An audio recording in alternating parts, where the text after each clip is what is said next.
மீண்டும் இந்த நிகழ்ச்சி மூலமாக உங்களை சந்திப்பதிலே மிகுந்த மகிழ்ச்சி அடைகின்றேன். எபேசியர் 1ஆம் அதிகாரம் 17ஆம் வசனத்திலிருந்து நாம் பார்த்து கொண்டிருக்கிறோம். அப்போஸ்தலனாகிய பவுலுடைய ஜெபத்தை நான் பார்க்கிறோம். கர்த்தராகிய இயேசு கிறிஸ்துவின் தேவனும் மகிமையின் பிதாவுமானவரே, அறிந்து கொள்வதற்கான ஞானத்தையும் தெளிவும் அளிக்கிற ஆவியை சபை மக்களுக்கு தர வேண்டும் என்று ஜெபிக்கிறார். இந்த ஞானமும் தெளிவும் என்றதான காரியத்திலே எல்லா ஆசீர்வாதங்களும் அடங்கி இருக்கிறது. ஞானம், தெளிவு. தேவன் யார், இயேசு யார், பரிசுத்த ஆவியானவர் யார்? கடந்த செய்தியிலே நான் சொன்னேன், பரிசுத்த ஆவியானவர் அவர் தேற்றரவாளன், அவர் வருங்காரியங்களை அறிவிக்கிறவர், அவர் நமக்கு திட்டங்களை கொடுக்கிறவர், அவர் நமக்கு ஐடியாக்களை கொடுக்கிறவர், நமக்கு ஆலோசனை கர்த்தர். பரிசுத்த ஆவியார் நம்முடைய பிரயோஜனத்துக்காக தேவன் கொடுத்தார். நான் முன்னால் என்ன நினைச்சிருந்தோம், அவர் கண்டிக்கிறவர், அவர் பரிசுத்த ஆவியானவர் அழிக்கிறவர், அதான் தான் அனனியா சப்பீராவை கொன்னுட்டாரு. கிடையவே கிடையாது. பரிசுத்த ஆவியானவர் தேற்றரவாளன். பாவத்தை குறித்து, நீதியை குறித்து, நியாய தீர்ப்பை குறித்தும் உலகத்தை கண்டித்து உணர்த்துவார். நம்ம இல்லை, நாம் தேவனுடைய பிள்ளைகள். நாம் பாவம் செய்யும்போது நம்முடைய இறுதி நம்மளை குற்றப்படுத்துகிறது. உலகம் பிசாசு நம்மை குற்றப்படுத்துறது. அவ்வளோதான், நீ பாவம் பண்ணிட்டே, உனக்கு கிடையாதுன்னு சொல்லி கொண்டு இருக்கிறது. சோர்ந்து போய் அதரியத்தோடும் அவநம்பிக்கை இருக்கும்போது தேவாவியானவர் இல்லைப்பா, உன் பாவத்தை அறிக்கையிட்டா ஆண்டு மன்னிக்கிறார். அவர் மறந்துட்டா, நீ மறந்துரு, கர்த்தருடைய வார்த்தையை விசுவாசி, ஆண்டவர் உனக்கு பரிசுத்தமாக ஆளக்கூடிய ஆற்றல் தருவார், அவரை நோக்கி கூப்பிடு, அவரோடு நெருங்கு என்று சொல்லி தேற்றரவாளன் தேற்றுகிறார். அவருக்கு பேர் தேற்றரவாளன், தேற்றுகிறவர். அவர் குற்றப்படுத்துகிற ஆவி அல்ல, ஆக்கிரங்களை தீக்கிறவர் அல்ல, அவர் தேற்றரவாளன், தேற்றுகிறவர். அது மாத்திரமல்ல, வரும் காரியங்களை எனக்கு அறிவிக்கிறவர். நான் ஒருவேளை வியாபாரியா இருந்தா எப்படி வியாபாரம் பண்ணலாம், எந்த நாளில் போனா லாபகரமா இருக்கும், எந்த விதத்தில் வியாபாரம் பண்ணணும், பல ரகசியங்களை சொல்லிக் கொடுக்கிறார். இதை ஆண்டோட நெருங்க நெருங்க நெருங்க நெருங்க தேவனுடைய வாசனத்தை அறிய வேண்டிய பிரகாரமா அறிய அறிய இந்த அனுபவங்கள்லாம் உங்களுக்கு சாத்தியமாகும் பிரியமானவர்களே. ஆகையால் தான் திறமையில்லாத என்ற வாழ்க்கையில கர்த்தருடைய ஆவியானவர் கூட இருக்கிறபடினாலே நாளுக்கான விருத்தி, நாளுக்கான முன்னேற்றம், நாளுக்கான ஐஸ்வர்யம். அதனால தான் அந்த வேதத்தை வசனத்தை தியானிப்பது, ஆண்டரோடு உறவாடுவது எனக்கு லாபமாக இருக்கிறது. என் ஆவிக்குரிய ஜீவியத்தில் லாபம், என் ஜீவியத்தில் பெரிய மாற்றம், என் சுவாபத்தில் ஒரு பெரிய மாற்றம், திவ்ய சுவாபங்கள், கேரக்டர்கள் மாறதை பார்க்கிறேன். நான் மாறிட்டேன்னு சொல்லலை, நான் மாறிக்கொண்டே இருக்கிறேன். இது போக வேண்டிய தூரம் வெகு தூரமாக இருக்கிறது. அதனால தான் நான் பெற்ற இன்பத்தை நீங்கள் பெறணும் என்பதற்காகத்தான் இந்த நிகழ்ச்சி மூலமா உங்களோடு நான் பேசிக் கொண்டிருக்கிறேன். நீங்கள் ஆஸ்வதிக்கப்பட வேண்டும், நீங்கள் குறைவில்லாமல் இருக்க வேண்டும். உங்களுடைய ஆவிக்குரிய ஜீவியத்திலே, குடும்ப வாழ்க்கையிலே, பொருளாதாரத்திலே, ஒருவேளை ஊழியம் செய்தால் ஊழியத்திலே எல்லா நிறைவும் பெற்று சம்பூர்ணமாக வாழ வேண்டும் என்பது தேவனுடைய அளவில்லாத ஆசையா இருந்தபடினாலே அதற்கு இந்த சுவிசேஷத்தை நாங்கள் அறிவித்துக் கொண்டிருக்கிறோம். பிரியமானவர்களே, சந்தேகம் இருந்தால் என்னோட கேளுங்கள். கர்த்தர் தாமே உங்களுக்கு உதவி செய்வாராக. இங்கே என்ன வாசிக்கிறோம்? தேவனை அறிகிற அறிவு குறித்து நாம் பேசிக் கொண்டிருக்கிறோம். தேவன் யார், பரிசுத்த ஆவியானவர் யார், இதை நான் தொடர்ந்து நான் பேசினேன். அவர் நன்றி கெட்டவர்களுக்கும் துரோகிகளுக்கும் நன்மை செய்கிறார் என்று சொன்னேன். துஷ்டனை கூட ஆஸ்வதிக்கிறார் என்று சொன்னேன். பழைய உடன்படிக்கையிலே ஏசாயா சொல்கிறார், உங்களுடைய அக்கிரமங்களே உங்களுக்கும் தேவனுக்கு நடுவில் பிரிவினை உண்டாக்கி இருக்குது. அக்கிரமம் இருந்தா ஆண்டு ஜெபத்துக்கு பதில் கொடுக்க மாட்டார் என்று தாவீது சொல்கிறார். ஏசாயாவும் அப்படி சொல்கிறார். இப்படிப்பட்டதான ஒரு எண்ணத்தோடு வாழ்ந்து கொண்டிருக்கும் போது, ஆனால் புதிய உடன்படிக்கையில இயேசுவை பார்க்கின்ற பொழுது நம்முடைய எந்த அக்கிரமமும் ஆண்டவரை தடுக்கவில்லை, எப்படிப்பட்ட பாவமும் ஆண்டவரை ஆசீர்வாதத்தை தடுக்க முடியவில்லை. அருமையானவர்களே, எத்தனையோ பாவிகள் வந்தார்கள், படுபாவிகள் வந்தார்கள், கொடும்பாவிகள் வந்தார்கள், இயேசுவின் பாதத்தில் விழுந்தார்கள். ஆனால் அந்த பாவத்தை மன்னிப்பதோ, அந்த பாவத்தில் விடுதலை தருவதோ இயேசுவுக்கு சாதாரண காரியமாக இருந்தது. அது ஒரு விஷயம் இல்லை. எல்லா பாவத்தை மன்னித்தார், இலவசமாய் பாவத்தை மன்னித்தார், எந்த நிபந்தனை இல்லாமல் பாவத்தை மன்னித்தார். பாவம் தான் எல்லாத்துக்கும் பிரச்சனை. அடுத்தபடியாக பாவமில்லாத வாழக்கூடிய ஆற்றலை அவர் தருவேன் என்று அவரே சொல்கிறார். நான் திராட்சை செடி, நீங்கள் கொடிகள், என் நிலைத்திருந்தால் நீங்கள் மிகுந்த கனிகளை கொடுப்பீர்கள். வாழ்க்கையில கனி வேண்டுமா, இயேசுவால் வர வேண்டும், இயேசுடைய வல்லமையால் வர வேண்டும். உங்கள் ஜீவியத்தில் மாற்ற வேண்டுமா, உங்களுக்கு ஒரு தேவனுடைய வல்லமை தேவைப்படுகிறது. அருமையானவர்களே, அதுதான் இயேசு, அதுதான் பரிசுத்த ஆவியானவர், அதுதான் வேத வசனம் கொடுக்கப்பட்டிருக்கிறது. நாம் தொடர்ந்து இந்த செய்தியை நீங்கள் பார்க்கிறோம். ஒவ்வொரு நாளும் இதே நேரத்தில் நாங்கள் பேசிக் கொண்டிருக்கிறோம். கவனியுங்கள். ஒருவேளை இதுவரை பார்க்கவில்லை என்றால் என்னுடைய சீடிகளை கேட்டு பயன்பெறுங்கள். கர்த்தர் உங்களை ஆஸ்வதிப்பாராக. இன்னைக்கு நான் சில காரியங்களை உங்களுக்கு சொல்கிறேன். தேவனை அறிகிற அறிவினாலே நமக்கு கிடைச்ச பெரிய பாக்கியம். ஆண்டவனுடைய பாவத்தை நீக்கிறதுனாலே சாபத்தில் நமக்கு விடுதலை கிடைத்திருக்கிறது. இது ஒரு பெரிய நற்செய்தியாக இருக்கிறது. கலாத்தியர் 3ஆம் அதிகாரம் 13ஆம் வசனத்தை உங்களுக்கு முன்னாலே நான் வைக்கிறேன். கலாத்தியர் 3:13 என்ன சொல்லுகிறது? மரத்திலே தூக்கப்பட்ட எவனும் சபிக்கப்பட்டு எழுதப்பட்டபடி கிறிஸ்து நமக்காக சாபமாகி நியாய பிரமாணத்தின் சாபத்துக்கு நம்மை நீங்களாக்கி மீட்டுக் கொண்டார். மீண்டும் ஒரு முறை சொல்கிறேன். கலாத்தியர் 3:13 மரத்திலே தூக்கப்பட்ட எவனும் சபிக்கப்பட்டவன் எழுதப்பட்டபடி. சிலுவை மரத்திலே ஒருத்தர் தூக்கி கொண்டாங்கன்னா அவன் சபிக்கப்பட்டவன். இயேசு ஒரு பாவம் அறியவில்லை. அவரை தீர்ப்பிட்ட மன்னன் சொல்கிறான், இவருடைய ஒரு பாவம் அறியவில்லை. அவங்களிலே 100க்கு அதிபதி சொல்கிறான், இவருடைய பாவம் இல்லை. கள்ளன் சொல்கிறான், இவருடைய பாவம் இல்லை. ஆனால் வேதம் என்ன சொல்கிறது? மரத்திலே தூக்கி ஒருவரை கொலை செய்தால் அவன் சபிக்கப்பட்டவன். அதை என்னாகம புத்தகத்தில் இதை வாசிக்கிறோம். மரத்திலே தூக்கப்பட்ட எவனும் சபிக்கப்பட்டு எழுதப்பட்டபடி கிறிஸ்து நமக்காக சாபமாகி நியாயப்பிரமாணத்தின் சாபத்துக்கு நம்மை நீங்களாக்கி மீட்டுக் கொண்டார். என்ன இது அதிசயமான ஒரு காரியம்! நியாயப்பிரமாண புத்தகம், ஆசீர்வாத புத்தகம். யோசுவா 1ஆம் அதிகாரத்திலே யோசுவாவுக்கு சொல்கிறார், யோசுவாவே, இந்த நியாயப்பிரமாண புத்தகமும் வாயை விட்டு பிரியாதிருப்பதாக, இரவும் பகலும் தியானிப்பாய் இருப்பாயாக, அப்பொழுது உன் வழிகள்லாம் வாய்க்க செய்யும். என் தாசனாகிய மோசேயோடு கூட இருந்தது போல நான் உன்னோடு கூட இருக்கிறேன் என்று சொன்னார். ஆனால் அதுதான் அவருடைய நிலை. ஆனால் நம்முடைய நிலை அது அல்ல, அதை விட மேலானது. இயேசுவை விசுவாசித்து ஏற்றுக்கொள்ளும் போது தேவன் நம்மோடு கூட மாத்திரமல்ல, நமக்குள்ளே வாசம் பண்ணுகிறார், நமக்குள்ளே உலாவுகிறார். எபேசியர் 4:6 சொல்கிறது, விசுவாசியானால் வேதவசனம் சொல்கிறது, அவர் உங்களை எல்லார் மேலும் எல்லாரோடும் எல்லாருக்குள்ள இருக்கிறார். சொல்லுங்க, தேவன் என் மேல் இருக்கிறார், என்னோடு இருக்கிறார், எனக்குள்ள வாழ்கிறார். மீண்டும் சொல்வோம், எபேசியர் 4:6 தேவன் என் மேல் இருக்கிறார், என்னோடு இருக்கிறார், எனக்குள்ளே வாழ்கிறார். இயேசுகிட்ட வந்தபடினாலே என் பாவத்தை மன்னித்தார், சாபத்தை நீக்கினார். இப்பொழுது தேவன் என் மேல் இருக்கிறார். ஏன் என் மேல் இருக்கிறார்? எபேசியர் 6 வாசிக்கிறோம், நமக்கு மாம்ச ரத்தத்துடன் அல்ல, வானமண்டலத்தில் செய்கிற பொல்லாத ஆவிகளின் சேனைகளோடு ஒரு போராட்டம் உண்டு. அந்த வானமண்டலத்தில் பொல்லாத சேனைகள் நம்மோடு போராட முடியாதபடி தேவன் ஒரு மேகம் போல வந்து கொண்டிருக்கிறார் என்று நீங்கள் விசுவாசிக்க ஆரம்பித்தால் அப்படியே ஆகும். வேதத்தில் எழுதியிருக்கிறபடினால் உங்களுக்கு நடக்க போறதில்லை. நீங்க வேதத்தை விசுவாசித்து தேவனுடைய வார்த்தையை விளங்கி விசுவாசிக்க ஆரம்பிக்கின்ற பொழுது அந்த கர்த்தருடைய மகிமை வெளிப்படுகிறது. அப்போ சொல்லுங்கள், தேவன் மேல் வருகிறார். அது எது சொன்னாலும் ஒரு மேகம் போல தேவன் வந்து கொண்டே இருக்கிறார். வானமண்டலத்தில் வீசுகிற பொல்லாத ஆவிகள், எந்த விதமான அசுத்த ஆவிகளும் என்னை சேதப்படுத்த முடியாதபடி ஒரு மேகம் போல தேவன் வந்து கொண்டே இருக்கிறார் என்று நீங்கள் என்றைக்கு விசுவாசித்து என்றைக்கு கற்பனை செய்து எங்கு போனாலும் அந்த சிந்தையோடு வாழ்ந்து கொண்டு கர்த்தரை துதித்துக் கொண்டு போனால், நீங்கள் விசுவாசித்தபடியே தேவனுடைய மேகம், தேவனுடைய மகிமை இஸ்ரவேல் ஜனங்களுக்கு முன்னாலே ஒரு மேகம் வந்தது போல தேவன் மேகம் போல உங்களுக்கு வந்து கொண்டே இருப்பார். நம்பர் 1. நம்பர் 2, எபேசியர் 4:6 சொல்லப்பட்டபடி உங்கள் எல்லாரும் மேல் இருக்கிறார். இந்த தீமை நிறைந்த உலகத்தில் வாழ்கிறோம். எங்கு பார்த்தால் விபத்துகள், ஆபத்துகள், நாசமோசங்கள் நிறைந்த உலகத்தில் வாழ்கிறோம். நீங்கள் தேவனுடைய வார்த்தையை விளங்கி விசுவாசித்து தேவனின் கூட இருக்கிறார், என்னுடைய தகுதியின் அடிப்படையில் அல்ல, அவர் இயேசு கிறிஸ்துவின் கல்வாரி ரத்த புண்ணியத்தினாலே நான் இயேசு ஏற்றுக்கொண்டபடினாலே, நான் தேவனுடைய பிள்ளையானபடினாலே தேவனை பாதுகாக்கும்படியாக தேவன் என் கூட இருக்கிறார் என்று சொல்லி நீ விசுவாசிக்க ஆரம்பிக்கும் பொழுது, அவர் என் கூட இருக்கிறார், என்னோடு இருக்கிறார் என்று நினைக்கும் பொழுது, அதை கற்பனை பண்ணுகின்ற பொழுது, அதை சிந்திக்கின்ற பொழுது, சிந்தித்து எங்கு சென்றாலும் ஆண்டவரே உமக்கு ஸ்தோத்திரம், என்னோடு இருக்கிறீர், என் மேல மாத்திரமில்லை கூட இருக்கிறீர், கூட இருக்கிறீர், கூட இருக்க சொல்லி சொல்லி சொல்லி அப்படி பண்ணிட்டே இருந்தா, அப்படியே தினம் தினம் பேசிக்கொண்டிருந்தா உங்களுக்கு அப்படியே மாறிடுவீங்க. உங்களோடு கூட இருக்கிறதை காண்பீங்க. உங்கள் வாழ்க்கையிலே எந்த எதிரி சக்திகள் வந்தாலும் ஒன்று இல்லாமல் போதீங்க காண்பீங்க. ஆபிரகாம் பயந்த போது, அவன் யுத்தத்தை முடித்து வந்து பயந்த போது கர்த்தர் சொன்னார், ஆபிரகாமே பயப்படாதே, நான் ஒரு கேடயமா இருக்கிறேன் என்று சொன்னார். தேவன் ஆபிரகாம் கேடயமா இருக்கிறேன் என்று சொன்னார். ஆபிரகாம் தேவனுடைய பிள்ளைகள் அல்ல, வேலைக்காரன் அழைக்கப்படுகிறார்கள். ஆனால் நாமோ தேவனுடைய பிள்ளைகள் என்று ரத்த புண்ணியத்தினாலே இயேசுவின் கல்வாரினாலே மாறி இருக்கிறோம். ஆகையினாலே நாம் விசேஷமானவர்களாக இருக்கிறோம். தேவன் நம்மோடு கூட இருக்கிறார். நம்ம மேலும் மாத்திரமல்ல, நம்மோடு கூட இருக்கிறார். ஒரு மேகம் போல ஒரு கேடை போல சுற்றி சுற்றி வந்து கொண்டே இருக்கிறார். ஆகையால் விசுவாசித்து ஆரம்பிக்கின்ற பொழுது வாழ்க்கையிலே ஒரு தெய்வீக பாதுகாப்பு, இயற்கைக்கு அப்பால்பட்ட ஒரு பாதுகாப்பு இது விசுவாசனாலே பெற்றுக்கொள்ள முடியும். அது மாத்திரமல்ல, தேவன் உங்களுக்குள்ளே வாசம் பண்ணுகிறார். எபேசியர் 4 வாசிக்கிறோம், உங்கள் எல்லார் மேலும், உங்கள் எல்லாரோடும், உங்கள் எல்லாருக்குள்ளும்.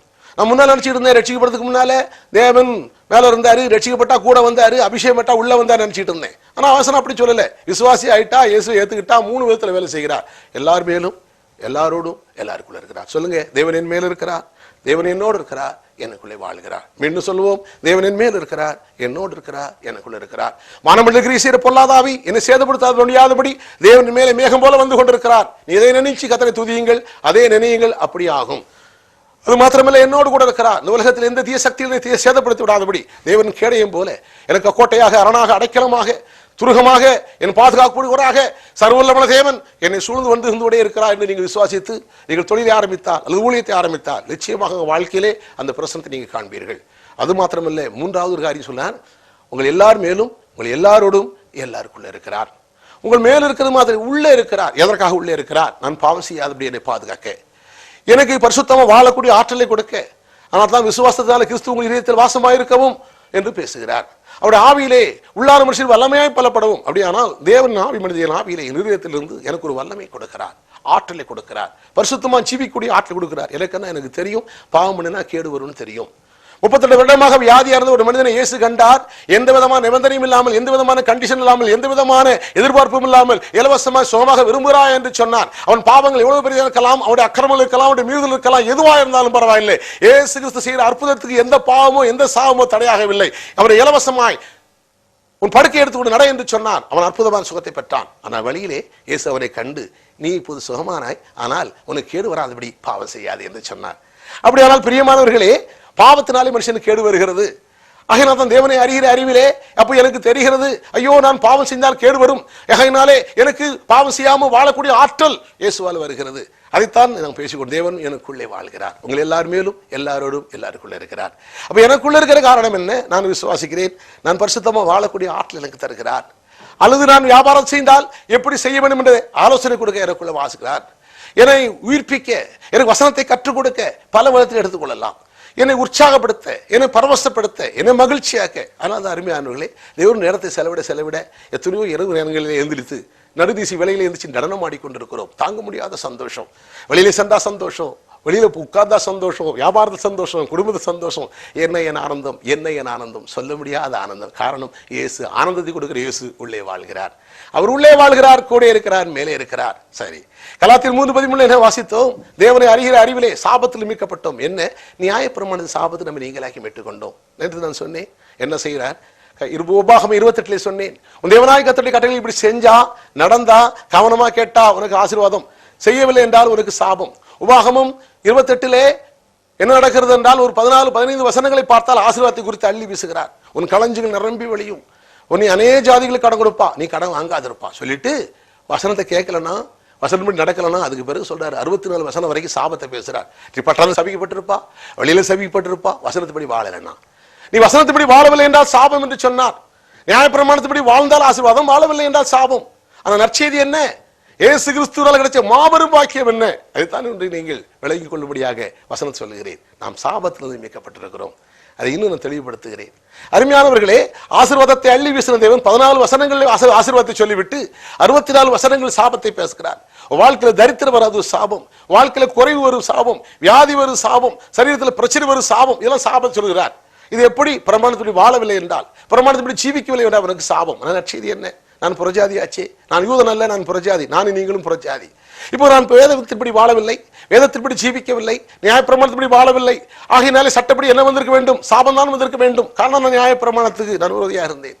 ஆனால் பிரமாணத்தின்படி வாழாத எனக்கு, நியாயப்பிரமாணத்திலே வாழாதவருக்கு சாபம் என்று வேதம் சொல்லியிருக்கும் பொழுது இயேசு கிட்ட வந்தேன். இயேசு இடத்துல வந்தார். என் பாவத்தை சாபத்தை தூக்கி, ஐயா நீ பிரமாணத்தின்படி வாழவில்லை, நீ பிரமாணத்தின்படி ஜீவிக்கவில்லை, சட்டப்படி உனக்கு சாபம் வர வேண்டும், வா என்று சொல்லி என் சாபத்தை அவர் தூக்கி கொண்டு எனக்கு பல கொல்கதா சென்றார். பிரமாணத்தின்படி வாழாத எனக்கு சட்டப்படி சாபம் வர வேண்டிய எனக்கு இயேசு கிட்ட வந்தபடினாலே என் சாபத்தை அவர் சுமந்து கொண்டு கல்கதா சென்றார். அவர் ஆசீர்வாதத்தை என் தலைமையில் கொண்டு நீ வாழ்ந்திரு மகனே என்று சொல்லி அனுப்பிவிட்டார். நான் உனக்காக சபிக்கப்படட்டும் என்று சொல்லி கொல்கதா சென்றார். அவர் கொல்கதா சென்றார், நான் வாழும்படியா சென்று விட்டேன். அவர் சாகும்படியா சென்றார், நான் வாழும்படியா சென்றேன். அவர் எனக்காக மரிக்கும்படி சென்றார், நான் அவருக்காக பிழைக்கும்படி சென்றேன். இதுதான் நற்செய்தி உங்களுக்கு அறிவிக்கிறேன். அருமையானவர்களே, மரத்திலே தூக்கப்பட்ட எவனும் சபிக்கப்பட்டு எழுதப்பட்டபடி கிறிஸ்து நமக்காக சாபமாகி நியாயப்பிரமாணத்தின் சாபத்துக்கு நம்மை நீங்களாக்கி மீட்டுக் கொண்டார். நியாயப்பிரமாணத்தின் சாபம், நியாயப்பிரமாண புத்தகம் முழுக்க ஆசீர்வாத புத்தகம். எப்பொழுது அதன்படி வாழ்கிறவனுக்கு ஆசீர்வாதம். ஆனால் வாழ முடியுமானால் இயேசு சிலுவையில் மரிக்க வேண்டிய அவசியம் இல்லை. ஒரு மனிதனால வேதத்தில் வாழ முடியுமானால், நியாயப்பிரமாண புத்தகத்தை ஜீவிக்க முடியுமானால் இயேசு ஏன் சிலுவையில் மரிக்க வேண்டும்? ஏன் சிலுவையில் மரிக்க வேண்டும்? பவுல் அதைத்தான் கேட்கிறார். நியாயப்பிரமாணத்தில் நீதி உண்டாகுமானால் கிறிஸ்து மரித்தது வீணாயிருக்குமே என்று கலாத்திய மக்களுக்கு கேட்கிறார். அருமையானவர்களே, அப்படியானால் ஒருவனும் வாழ முடியவில்லை. அதனால்தான் நான் அன்றைக்கு சொன்னேன், விபச்சாரத்தில் பிடிக்கப்பட்ட சிறிய வேதபாரர்கள் பரிசேயரை நிறுத்தி கல்லெறிய வேண்டும் என்று சொன்னபோது சொன்னார், உன்னில் வேதபாரகனே பரிசேயனே வேதத்தின்படி வாழ்கிறாய் என்று எண்ணிக்கொண்டிருக்கிறவனே உன்னில் பாவமில்லை என்றால் கல்லெறி என்று சொன்னான். எல்லாம் ஓடிப்பட்டானுங்க. ஏன்னா வேதத்தின்படி ஒருவனும் வாழ முடியாது. வாழ்ந்தர் ஒரே ஒருவர் தான், ஆண்டவராய் இயேசு கிறிஸ்து. ஆகிறால் தான் அவர்கிட்ட வந்த பின்பு அவருடைய ஆசீர்வாதங்கள் எனக்கு டிரான்ஸ்பர் ஆகுது. அதைத்தான் பார்க்கிறோம். அப்படியானால் உபாகம புத்தகத்தில் இன்னும் சில வசனங்கள் சொல்லித் தருகிறேன். இயேசு கிறிஸ்துவை விசுவாசிப்பதினாலே, நம் தேவனை அறிகிற அறிவினாலே நமக்கு என்ன கிடைத்தது? நம்முடைய சாபத்தை நீக்க தேவன் ஒரு செயல் செய்தார். அதுதான் என் சாபத்தை இயேசு கிறிஸ்து மேல் சுமத்தினார். அவரை விசுவாசித்து ஏற்றுக்கொள்ளும் பொழுது நான் சாபத்திலிருந்து மீட்கப்பட்டிருக்கிறேன். என்ன சாபம்? ஒரு சில வசனங்களை சொல்லட்டும். உபாகம புத்தகம் 5ஆம் அதிகாரத்தை செல்லுங்கள். உபாகமம் 5ஆம் அதிகாரம் 32ஆம் வசனத்தையும் 33ஆம் வசனம் வாசிக்கிறேன். உங்கள் தேவனாய கர்த்தர் உங்களுக்கு கற்பித்தபடியே செய்ய சமாதானமாயிருங்கள். அதாவது கேர்ஃபுல்லா இருங்க. வலதுபுறமும் இடதுபுறமும் சாயாதிருப்பீர்களாக. வலதுபுறமும் இடதுபுறமும் சாயாதிருப்பீர்களாக. நீங்கள் சுதந்திரிக்கும் தேசத்திலே, அதாவது இஸ்ரவேல் ஜனங்களுக்கு சொன்னார். இந்த நியாயப்பிரமாண புத்தகத்தில் என்ன சொன்னார் பாருங்க, நீங்கள் சுதந்திரிக்கும் தேசத்திலே பிழைத்திருக்கும்படி, சுயித்திருக்கும்படி, நீடித்திருக்கும்படி. அப்ப நியாயப்பிரமாண புத்தகம் எது கொடுக்கப்பட்டது? ஒன்று பிழைத்திருக்க வேண்டும், பிழைச்சிருந்தா போதாது, 2 சுயித்திருக்க வேண்டும். இருக்கிற நாள் வரைக்கும் பிழைச்சிருந்தா போதாது, சுகத்தோடு இருக்கணும். சில இருக்கிற நாள் இருப்பாங்க, உடம்பெல்லாம் வியாதி, என்னத்தை சொல்றீங்க, ஆளு போக மாட்டேங்குது, வாழவும் எதுக்கு இத்தனை நாள் இப்படியே கிடக்கிறேன், கட்டில் கடையா கிடக்கிறேன், அப்போ அருமையானவர்களே, அப்படி கட்டில் கடையாக படுத்துக்கிறது ஒரு சாபம். அதான் சொல்ல, பிழைச்சிருந்தா போதாது, சுகித்து இருக்கணும், சுகத்தோடு இருக்கணும். இருக்கிற வரைக்கும் பிழைச்சி உயிர் போகாம கட்டிலே படுத்துக்கிறதா என்ன பண்ணுறது? அப்போ நியாயப்பிரமாணம் கொடுக்கப்பட்டது பிழைத்திருக்க வேண்டும், இரண்டாவது சுகித்திருக்க வேண்டும், மூணாவது சொல்லாரு நீடித்திருக்கணும். சுகத்தோடு தான் பார்த்துடும் போதாது, நீடிச்சிருக்கணும். சில பார்த்தா 40 வயசு 50 வயசுல அவங்க ஹார்ட் அட்டாக்ல போனாங்க, தாத்தா ஹார்ட் அட்டாக்ல போனாங்க, அம்மாவும் ஹார்ட் அட்டாக்ல போனால் நானும் ஹார்ட் அட்டாக் தான் 40 வயசுலேயே போயிடும். கிடையாது. வேதத்தை விளங்கி கொண்டால், கர்த்தருடைய வார்த்தை நியாயப்பிரமாண புத்தகத்தை விளங்கி கொண்டால், நீ வசனத்தை விளங்கி கொண்டா நீடித்த ஆயுசு. ஆனா வாழ்ந்தா ஒரு பெரிய நற்செய்தி என்ன, நம்ம வாழ முடியல. அதனால தான் இயேசுகிட்ட வந்தா, இயேசுவோட வார்த்தையை விளங்கிக்கிட்டா என்ன கிடைக்கும்? இந்த சாபத்திலிருந்து மீட்டு கொண்டார். என்ன, நம்ம பிழைத்திருக்கலாம், சுகித்திருக்கலாம், நீடித்திருக்கலாம். பழைய ஏற்பாட்டு மக்களுக்கு அப்படி இல்லை. வசனத்தப்படி வாழ்ந்தா, ஜீவிச்சா பிழைத்திருக்கலாம், சுகித்திருக்கலாம், நீடித்திருக்கலாம். விவசாயம் வாழலைன்னா நீ ரொம்ப நாள் பிழைச்சிருக்க முடியாது, சுகித்திருக்க முடியாது, நீடித்திருக்க முடியாது. ஆகையினாலே ஒருவனும் வாழ முடியல. அதான் பலி செலுத்தினார்கள், மிருகத்தை பலியிட்டார்கள், ஓரளவு நீதிமான் என்று கணக்கிலிடப்பட்டார்கள். இயேசு வந்த பின்பு இயேசு விசுவாசித்தால், இயேசு எனக்காக வாழ்ந்தார், என் பாவத்தை சுமந்தார், எனக்காக மரித்தார், அவர் தேவன், அவர் வானத்தின் மீது உண்டாக்குனவர், அவருடைய வார்த்தை ஏற்றவிட்டு வரும் பொழுது நான் எப்படி இருக்க முடியும்? நான் பிழைத்திருக்க முடியும், சுகித்திருக்க முடியும், நீடித்திருக்க முடியும். இதாங்க நற்செய்தி. விளங்கவில்லை என்றால் தொடர்ந்து என்னோடு கேளுங்கள். அது மாத்திரமல்ல, 6ஆம் அதிகாரம் அதே 2ஆம் வசனத்திலே வாசிக்கிறேன் பாருங்க. நீங்கள் சுதந்திரிக்க போர் தேசத்தை கை கொள்வதற்காக உங்களுக்கு போதிக்க வேண்டும் என்று உங்கள் தேவனாய கர்த்தர் கற்பித்த கற்பனையின் கட்டளை நியமங்கள் இவைகளை இஸ்ரவேலே. 3ஆம் வசனம் பாருங்க, உபாகம் 3:6-3. இஸ்ரவேலே நீ நன்றா இருக்கணும். நியாயப்பிரமாணம் எது கொடுக்கப்பட்டது? நீ நன்றா இருக்கணும். பிழைச்சிருந்தா போதாது, சுகித்திருந்தா போதாது, நீடித்திருந்தா போதாது, நல்லா இருக்கணும். ஒரு குறை இல்லாதபடி வீடு, வாசல், காரு, பங்களா, எல்லா வசதியும் பெற்று நல்லா இருக்கணும். அதுதான் வேதம். ஏசுனார் அதான் சொன்னார். எனவே நான் உள்ள வாசல், என் வழியா ஒருத்தன் பிரவேசித்தா உள்ளும் புறமும் மேய்ச்சல கண்டிப்பான். உள்ளேயும் நல்லா இருப்பான், வெளியும் நல்லா இருப்பான். உள்ள நல்லா இல்லாம வெளியே நல்லா இருந்து என்ன பிரயோஜனம்? உலக மக்கள்ல வெளியே நல்லா இருக்கிறாங்க, உள்ள நல்லா இல்லையே. பணம் இருக்குது, வசதி இருக்குது, குடும்பம் இருக்குது, சமாதானம் இல்லையே, சந்தோஷம் இல்லையே. ஒரு சமயம் என்னுடைய வீட்டுக்கு வந்தார், ஒரு பெரிய மில் அதிபர் வந்தார். அவர் சொல்லிட்டு தான் எனக்கு இத்தனை கார் இருக்குது, இத்தனை பங்களா இருக்குது, இத்தனை வீடு இருக்குது, இத்தனை மில் இருக்குது சொன்னார். நான் கேட்டேன், ரொம்ப சந்தோஷப்பட்டேன், ரொம்ப தேங்க்ஸ், ரொம்ப பரவாயில்ல என்னார். என்னுடைய ஒரு பிசினஸ் விஷயமாக அந்த கம்பெனி முதலாளி என்னோட பேச்சு கொண்டு இருந்தார். நான் பேசிட்டு இருந்தேன், ரொம்ப நல்லா இருக்குது. சொல்ல சொல்ல சந்தோஷப்பட்டேன். எனக்குள்ள ஆவில ஏதோ ஒரு பிரச்சனை இருந்தது. அப்போ நான் சொன்னேன், அருமையான சார், நீங்கள் ரொம்ப மில் வச்சிருக்கீங்க, கார் வச்சிருக்கீங்க, பங்களா வச்சிருக்கீங்க, நல்லா இருக்குன்னு சொல்றீங்க. ஆனால் வெளியில் எப்படி சொல்றீங்க? உள்ள நல்லா இல்லையே. நீங்க உள்ளுக்குள்ள என் உள் உணர்வுல சொல்றேன், உன் உள்ளத்துல நீங்க நல்லா இல்லையே, நீங்க உள்ளுக்குள்ள அழுது கொண்டல்லவா இருக்கிறீங்க. அப்படி என் ஆவில நான் ஃபீல் பண்றேனே. வாழ்க்கையில வெளியே நல்லா இருக்குது, கார் இருக்குது, பங்களா இருக்குது, வீடு இருக்குது, உள்ளுக்குள்ள வெளியில காண்ற மனுஷன் இல்லையே. உள்ளுக்குள்ள அழுது கொண்டிருக்கிறீர்கள் போல இருக்கிறதே, உணர்கிறேனே. வேதனோடு இருக்கிறது போல உணர்கிறேனே. நெருக்கத்திலும் பிரச்சனையிலும் கண்ணீரிலும் வாழ்கிறது போல உணர்கிறேனே. என் உணர்ச்சி சரியா இல்ல சமாச்சாரம் கேட்டேன். உடனே ஒரு 2 கண்களிலிருந்து கண்ணீர் தாராதாரியாக வந்தது. ஆம் ஆம் சார், நான் சொல்றது நீங்க சொல்றது கரெக்ட் தான். நான் வெளியில நன்றாக இருக்கிறேன், வெளியில சிரித்து கொண்டிருக்கிறேன். வெளியில எத்தனையோ மில் இருக்கிறது, எத்தனையோ கார் இருக்கிறது, எத்தனையோ வீடு இருக்கிறது. அந்த ஆளல்ல நான் உள்ளுக்குள்ளே அழுது கொண்டிருக்கிறேன் என்று சொல்லி தாரதாரியாக அழுதார். அப்போது ஆண்டவரை பற்றி சொல்லி அவருக்காக நான் செபித்து அனுப்பினேன். பிரியமானவர்களே, ஆகையினாலதான் இன்னைக்கு அநேகருக்கு பிழைத்திருக்கலாம், சுகித்திருக்கலாம், நன்றா இருக்கலாம். ஆனா தேசத்திலே என்ன நடக்கும்? நல்லா இல்லை, உள்ளுக்குள்ள நல்லா இல்லை. வெளியே நல்லா இருக்கிறாங்க, உள்ள நல்லா இருக்கிறாங்க. இயேசுகிட்ட வந்தா உள்ளேயும் நல்லா இருக்கலாம், வெளியும் நல்லா இருக்கலாம். எத்தனை விசுவாசிக்க முடிகிறது? அதான் நீ சுதந்திரியின் போது சொல்ல, இஸ்ரவேலே நீ நன்றாய் இருப்பதற்கும் உன் பிதாக்களாகியவனை கர்த்தர் உனக்கு சொன்னபடி பாலும் தேரும் ஓடுகிற தேசம். என்ன சொல்றாரு பாருங்க. இஸ்ரவேல் மக்களை பார்த்து சொல்றாரு, அவர்கள் வேலைக்காரர்கள் சொன்னேன், நாம் இயேசு கிறிஸ்துவை ஏற்றுக்கொண்டா நாம் தேவனுடைய பிள்ளைகள் என்று சொன்னேன். இயேசுநாதர் பூமியில் இருக்கும்போது அவரே சொல்கிறார், சிறிகளை பிறந்தவன்ல யோவான் ஸ்நானனோட பெரியவன் ஒருவனும் இல்லை, ஆனால் பரலோகராஜ்யத்தில் அதான் இயேசுவை ஏற்றுக்கிட்டவன் அவனை விட பெரிய அப்படிங்கிறார். இன்னைக்கு தான் இயேசுவை ஏற்றுக்கிட்டா நீங்க பெரிய ஆளாம். யோவான் ஸ்நானனோட பெரிய ஆள். பழைய ஏற்பாடு தாவீது, சாலமோன், தானியேல், தீர்க்கதரிசிகள் எல்லாரோட நீங்கள் பெரிய ஆளுக்கலாம். நான் சொல்றது இயேசு சொன்னார். அப்போ பழைய ஏற்பாட்டு மக்களுக்கு கத்த சொல்றாரு, எப்படி இருக்கணுமா? பாலும் தேனும் ஓடுறது, கஞ்சியும் கூழ் இல்லை. என் வாழ்க்கையில கஞ்சியும் கூழும் சத்தியத்தை அறிஞ்சின்னா உங்க வாழ்க்கையில பாலும் தேனும் ஓடும். என் வாழ்க்கையில் கஞ்சி கூட கிடைக்கல, கூழ் கூட கிடைக்கல. ஒரு காலத்துல கஷ்டப்பட்டேன், கூழ் குடிச்சேன், கத்தருக்கு சோத்திரம். ஒரு காலத்துல பாத்தீங்கன்னா புளிய மரத்தை உரி சாப்பிட்டு ரோட்ல கிடந்தேன். ஆனா இன்னைக்கு கத்தோடைய வார்த்தையை வழங்க முதல்ல கத்தருக்கு ஒப்பு கொடுத்தேன், வசனத்தை வழங்க இன்னைக்கு பாலும் தேரும் ஓடுது. அதனால தான் கத்தரை ஆசீர்வச்சனால இந்த டிவி மூலமா உங்களோட பேசிட்டு இருக்கிறோம். கத்தரை நாம மையப்படுவதாக. நாம் பட்ட ஆசீர்வாதம் நீங்க பெறணும். அத்தனையும் விசுவாசனால வருகிறது. என்னுடைய ஜீவியத்துல மாற்றம் விசுவாசனாலே, என்னுடைய ஜீவியத்துக்கு நல்வாழ்வு விசுவாசனாலே, இயேசுனால இலவசமா கிடைக்குது. அதனால தான் உங்களுக்கு பேசுறோம்.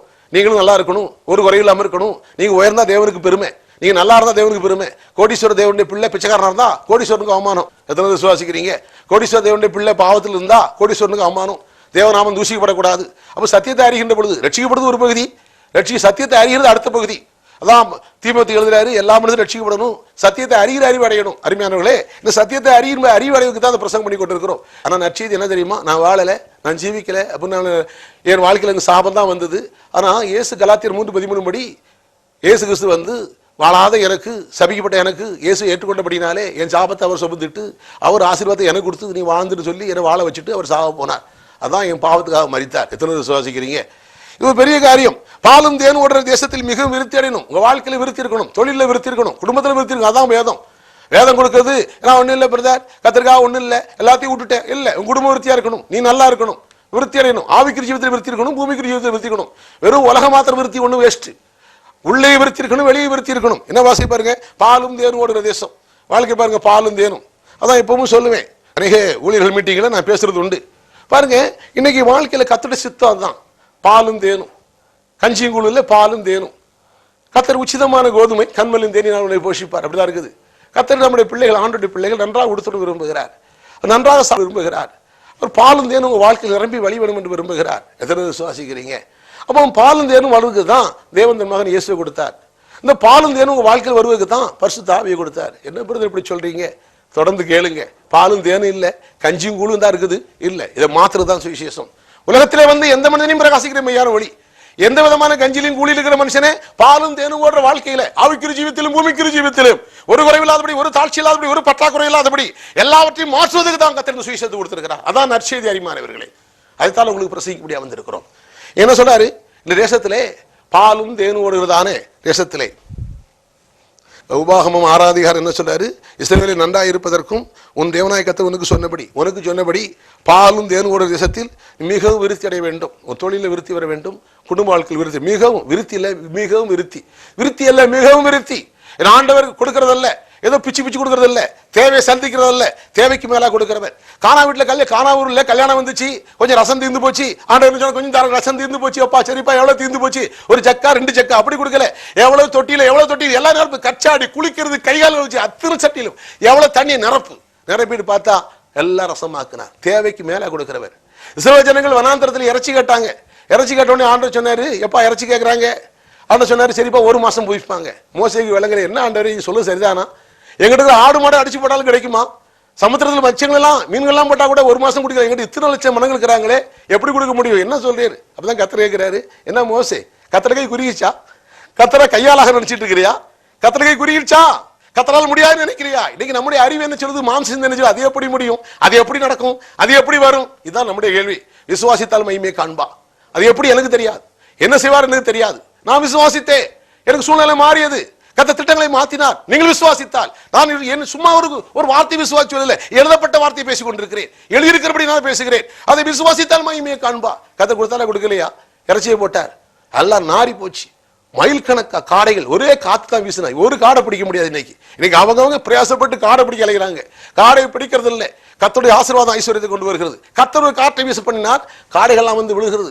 பெரிய பெரிய காடைகள் பறந்து வந்து விழுந்து கிடக்கு, எந்திரிச்சு பறக்க முடியல. தேவனுடைய மகிமை விழுந்து கிடக்கிறது. மயில் கணக்கா காடை, முழங்கணக்கில் காடை சாப்பிட்டாங்க. அருமையானவர்களே, என்னோட தேவன் தேவை கொடுக்கிறது அல்ல, தேவைக்கு மேலா கொடுக்கிறவர். எத்தனை விசுவாசிக்கிறீங்க? அப்படியானால் மனு சாபம். இன்னைக்கு கடவுளுடைய வார்த்தையை கேட்காத மனிதனுக்கு சாபம் வந்தது. ஆனால் நற்செய்தி என்ன? இயேசு வந்தார், என் சாபத்தை ஏற்றுக்கொண்டார், எனக்காக சிலுவையில் மரித்தார். ஆகினாலே இவரை விசுவாசித்தால், தேவனுடைய வார்த்தை கொடுக்கிக் கொண்டால், என் வாழ்க்கையிலே தேவனை அறிகிற அறிவில் கிடைக்கிற பெரிய பாக்கியம். நான் சாபத்திலும் மீட்கப்பட்டிருக்கிறேன். சொல்ல முடியுமா? எல்லா சாபத்திலும் மீட்கப்பட்டிருக்கிறேன். நான் செஞ்ச பாவம் சொல்லுங்க, நான் செய்த பாவத்தில் இருந்த வந்த சாபத்தில் இருந்தும் சொல்லுங்க, நான் செய்த பாவத்தினால் வந்த சாபத்தில் இருந்தும், என் பெற்றோர்களால் வந்த பாவத்தினால் வந்த சாபத்தில் இருந்தும், என் விரோதிகள் என் மேல் போட்ட சாபத்தில் இருந்தும் இயேசுவை விசுவாசித்து ஏற்றுக்கொண்டபடியினாலே இலவசமாய் நான் மீட்கப்பட்டிருக்கிறேன். திருப்பி சொல்லுங்க, எல்லா சாபத்திலிருந்தும், நியாயப்பிரமாணத்தின்படி வாழாதபடியினாலே எனக்கு வர வேண்டிய எல்லா சாபத்திலிருந்தும் இயேசு என் சாபத்தை சுமந்து தீர்த்தபடியாலே, இயேசு கிறிஸ்துவினாலே நான் மீட்கப்பட்டிருக்கிறேன். இனி சாபத்திலிருந்து நான் மீட்கப்பட்டபடியால் இனி என் வாழ்க்கையிலே ஆசீர்வாதம் தான் உண்டு, எனக்கு சாபம் அல்ல. பிதாவே, என் சாபத்திலிருந்து என்னை மீட்டு கொண்டதுக்காக உமக்கு நன்றி. எதனை விசுவாசிக்கிறீங்க? இனி என் வாழ்க்கையிலே பாலும் தேனும் ஓடத்தக்கதாக என்னில் இருக்கிற தேவன் மாற்றுவார் என்று நான் விசுவாசிக்கிறேன். இது என்னுடைய சக்தியினாலேயோ, என் பக்தியினாலேயோ, என் பிரதிஷ்டினாலேயோ, என் தியாகத்தினாலே அல்ல. என்னை உண்டாக்கின என்னுடைய தேவன் இயேசு கிறிஸ்துவை விசுவாசிக்கிறபடியினாலே, பூமிக்கும் அதன் நிறைவுக்கும் சொந்தக்காரராக இயேசு இருக்கிறபடியினாலே, அவரை நான் விசுவாசிக்கிறபடியினாலே, அவராலே எனக்கு இந்த ஆசீர்வாதங்கள் வரும் என்று நான் விசுவாசிக்கிறேன். எத்தனை பேர் வழங்குறது? நான் சொல்றது வழங்க முடிகிறதா? விசுவாசிக்க முடிகிறதா? கர்த்தருக்கு ஸ்தோத்திரம். கலாத்தியர் 3:10 அதைத்தான் சொல்கிறது. மரத்திலே தூக்கப்பட்ட எவனும் சபிக்கப்பட்ட ஒன்று எழுதப்பட்டபடி கிறிஸ்து நமக்காக சாபமாகி, ஒரு பாவம் அறியாதவர், ஒரு பாவம் செய்யாதவர் எனக்கு சாபமானார். இப்ப அவரு சாபமாகி நானும் சாபத்துல வாழ்ந்தா இயேசு சாபமானது வேஸ்ட் ஆச்சு. முழு உலகத்தின் பாவத்தை அவர் சுமந்து தீர்த்துட்டு பாவத்தினாலே நான் சாபத்தில் இருப்பேன் என்றால் அவரை விசுவாசிப்ப ஒரு லாபம் இல்லையே. அப்படியானால் நான் சாபத்தில் மீட்கப்பட்டிருக்கிறேன். ஹல்லேலூயா. நியாயப்பிரமாண சாபத்தில் மீட்கப்பட்டிருக்கிறேன். நான் செய்த செயலினால வந்த சாபத்தில் மீட்கப்பட்டிருக்கிறேன். என் பெற்றோர்கள் செய்த பாவத்தினால் வந்த சாபத்தில் மீட்கப்பட்டிருக்கிறேன். எல்லா விதமான சாபத்திலிருந்தும், எனக்கு விரோதமாய் செய்யப்பட்ட செய்வினைகள், மற்றவர்கள் போட்ட சாபங்கள், எல்லா விதமான தீமையிலிருந்தும் இயேசுவின் இரத்த புண்ணியத்தினாலே நான் மீட்கப்பட்டிருக்கிறேன். நான் மீட்கப்பட்டபடியினாலே இனி என் வாழ்க்கையிலே பாலும் தேனும் ஓடும். என் வாழ்க்கையிலே ஆசீர்வாதங்கள் நிரம்பி வழியும். நான் உங்களுக்காக நான் செபிக்கட்டுமா? கர்த்தருக்கு ஸ்தோத்திரம். இந்த இயேசுவை ஏற்றுக்கொள்ளாதவர்கள் இப்பொழுது சொல்லுங்கள், இயேசுவே என் உள்ளத்துல வாரும். என் பாவங்களுக்காக மரித்தீர் என்று விசுவாசிக்கிறேன். அடக்கம் பண்ணப்பட்டீர், உயிர் தெழுந்தீர். எல்லா சாபத்தையும் நீ சிலுவையிலே சுமந்து தீர்த்து விட்டீர். ஆண்டவரே, உம்மை என் ஆண்டவராக இரட்சகராக ஏற்றுக்கொள்கிறேன். என்னை ஆண்டு கொள்ளும். இந்த நாளில் உம்மை விசுவாசித்தபடினாலே நான் பிரமாணப்படி வாழாத எனக்கு, சட்டப்படி சாவார வேண்டிய எனக்கு, சட்டப்படி அழிய வேண்டிய எனக்கு, உம்முடைய இரத்த புண்ணியத்தினாலே, கல்வாரி இரத்தத்தினாலே இலவசமாய் என் பாவத்திலிருந்து மீட்டு, எல்லா சாபத்திலிருந்து மீட்டு எனக்கு விடுதலை இருந்தபடியால் உமக்கு நன்றி. நீர் என் ஆண்டவர், அதற்காக உமக்கு ஸ்தோத்திரம். இந்த நாளிலிருந்து நான் ரட்சிக்கப்பட்டதுக்காக உமக்கு ஸ்தோத்திரம். பிரியமானவர்களே, நான் உங்களுக்காக நான் செபிக்கட்டும். நான் சில காரியங்களை சொல்லுகிறேன். நீங்கள் வேத வசனத்தின்படி இயேசுவை விசுவாசித்து ஏற்றுக்கொண்டபடியா நீங்கள் தேவனுடைய பிள்ளைகளாக இருக்கிறீர்கள். நீங்கள் புது சிருஷ்டியாக இருக்கிறீர்கள். நீங்கள் சாபத்தில் மீட்கப்பட்டவர்களாக இருக்கிறீர்கள். ஆசீர்வாதம் உங்களுக்குரியது, சுகம் உங்களுக்குரியது, நல்வாழ்வு உங்களுக்குரியது. இனி உங்க வாழ்க்கையிலே தொடர்ந்து இந்த வார்த்தை விசுவாசித்தால், இதற்கு விரோதமாக சிந்தியாமல் இருந்தால், இதற்கு இந்த வசனத்தை உறுதியாக பிடித்துக் கொண்டு நின்றால், இதை தொடர்ந்து சத்தியத்தை அறிந்தால், உங்க வாழ்க்கையிலே பாலும் தேனும் ஓட ஆரம்பிக்கும். வாழ்க்கையிலே உச்சிதமான கோதுமை, கண்மலையின் தேன், இதை நீங்கள் காணப்போகிறீர்கள். நான் செபிக்கட்டும். பிதாவே, நன்றியோடு ஸ்தோத்திரிக்கிறோம். உடைய ஜனங்கள் இந்த வார்த்தை விசுவாசித்திருக்கிறார்கள். பிதாவே, நீர் மரத்திலே தூக்கப்பட்ட எவனும் சபிக்கப்பட்டு எழுதப்பட்டபடி கிறிஸ்தவர்களுக்காக சாபமாகி நியாயப்பிரமாணத்து சாபத்துக்கு எங்களை நீங்களாக்கி மீட்டுக்கொண்டீர். நியாயப்பிரமாண புத்தகம் ஆசீர்வாத புத்தகம் என்று நான் சொன்னேன். பிரித்தியடைய நன்றா இருக்க பாலும் தேனுவோடாக வசனம் கொடுக்கப்பட்டது ஆண்டவரே. ஆனால் அதில் ஒரு நிபந்தனை சொல்லப்பட்டது. அதன்படி வாழ்ந்தால்தான் அது ஆசீர்வாதம் என்று சொன்னீர். ஒரு மனிதனும் வாழ முடியவில்லை, வேதபாரகரும் வாழ முடியவில்லை, பரிசேயரும் வாழ முடியவில்லை. அதனால இயேசு வந்து, ஆண்டவரே நீர் ஒருவரே வாழ்ந்து கடைசியில ஒரு குற்றமில்லாமல் இருந்து நியாயப்பிரமாணத்தில் வர வேண்டிய எல்லா சாபத்திலும் எங்களை மீட்கும்படியாக எங்க சாபத்தையெல்லாம் சுமந்து சிலுவையில மரித்தபடியால் என்றோடு துதிக்கிறோம். ஆண்டவரே, இப்பொழுது உடைய பிள்ளைகள் எல்லா சாபத்தையும் மீட்கப்பட்டபடியால் நமக்கு ஸ்தோத்திரம். பிதாவே, இதை விளங்கி கொண்டவர்கள் இன்றையிலிருந்து விசுவாசித்து பாலும் தேனும் ஓடத்தக்கதாக தேவன் இவர்கள் மேல் இருக்கிறீர், இவரோடு இருக்கிறீர், உங்களுக்கு வாழ்கிறீர் என்றதான உணர்வோடு வாழ்ந்து, ஒரு குறைவு இல்லாதபடி, ஒரு தாழ்ச்சி இல்லாதபடி, ஒரு வியாதி இல்லாதபடி, ஒரு அசுத்தம் இல்லாதபடி, ஒரு தீமை இல்லாதபடி உயர்ந்த உன்னதமான சிறப்பான வாழ்க்கை வாழ்வார்களாக இயேசுவின் நாமத்தில் பிதாவே, ஆமென். God bless you. நாளை தினம் பார்ப்போம். தொடர்ந்து கவனியுங்கள். சந்தேகம் என்னோடு தொடர்பு கொள்ளுங்கள். கர்த்தர் உங்களை ஆசீர்வதிப்பாராக. மற்றவர்களுக்கு அறிமுகப்படுத்துங்கள்.